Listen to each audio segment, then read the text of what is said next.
It's hard talking about Bravely Default without bringing up Final Fantasy. Bravely Default features a story centered on crystals, spells with names like Firaga, and airships.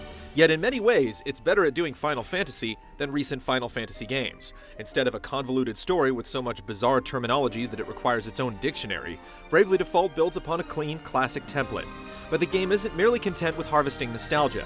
While its innovations and tweaks may seem minor overall, they go a long way in making Bravely Default one of the best turn-based RPGs of the last few years. Oh, please! Don't pretend you're not captivated by this voice of mine! Though it might just sound like a nonsensical mashup of words, the game's title stems directly from its excellent core battle mechanic. The Brave and Default system lets players use actions from consecutive turns in advance or bank actions for later use, adding a sense of risk and reward to the otherwise familiar fights. Deciding when to hold back or go all out can be even more essential than selecting the right attacks. While assigning jobs isn't as inventive as the Brave and Default system, it adds just as much complexity to battles. There are 24 jobs in total, and each dictates a character's weapon proficiencies, abilities, and support skills that confer bonuses regardless of whether a different job is selected. Players can also combine jobs, using abilities from one while another's equipped. The mixing and matching adds an almost overwhelming amount of variety, since there are hundreds of ways to build a party. There isn't a right answer either, and much of the enjoyment comes from experimentation. Just when you think you found the perfect group, a particularly nasty boss will come along to wipe the floor with the party's remains, forcing a change in approach. Throughout the 70 or so hours with Bravely Default, we never settled on one setup for long. Now stop yapping and go fetch.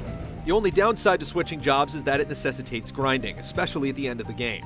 The best skills for each job are often only available at their maximum level, and that means running around in circles fighting a lot of random battles. It's never so grating that you'll want to stop playing, but the fights can get tedious. At least Bravely Default soothes the weariness of constant combat by letting players change the encounter rate whenever they'd like. Instead of having to fight back through a dungeon after killing a boss, turning off battles lets you save yourself the hassle. Being able to speed up the animations during fights and use auto battle doesn't hurt either. I'll second that. I'm in no state to deal with any of that beast's friends right now. Unfortunately, Bravely Default doesn't kick all of the genre's bad habits. The game's final third forces players through the 5 main dungeons 4 times in a row. Each time is barely different than the last, making it come across like unnecessary padding. It's such a dip in quality that it almost seems like a different game. Thankfully, the final few battles are among the game's strongest, ending things on a high note. Once this blight has been purged from all 4 of the world's crystals, order will be restored. Nearly everything about Bravely Default is rooted in the familiar, including the story. A band of young heroes sets off to restore 4 crystals, which keep the elements of the world in balance. Eventually, the story does prey on your expectations, but it also repeatedly foreshadows its biggest twists to an annoyingly obvious point. That's not to say there aren't some surprises, but at least a few times it feels like Bravely Default doesn't think highly of the player's ability to piece things together. Can you see the wound torn open before me?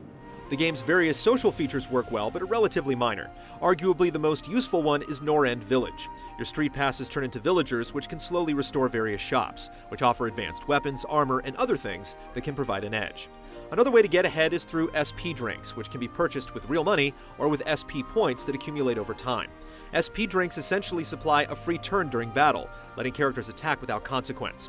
The online marketplace for SP drinks wasn't available during our time with the game, but it also never felt needed. For all of its strengths, Bravely Default's best quality is its underlying enthusiasm that permeates almost every aspect. Bravely Default doesn't feel like it's trying to gain mass appeal or prioritize flash over substance. Instead, it sets out to make a very specific type of game, one that doesn't receive a lot of love in the West anymore. Whether or not it finds an audience, few JRPGs have come as close to instilling that sense of wonder from days gone by. Did it work? The Rite of Awakening was a great success! You were amazing, Anya!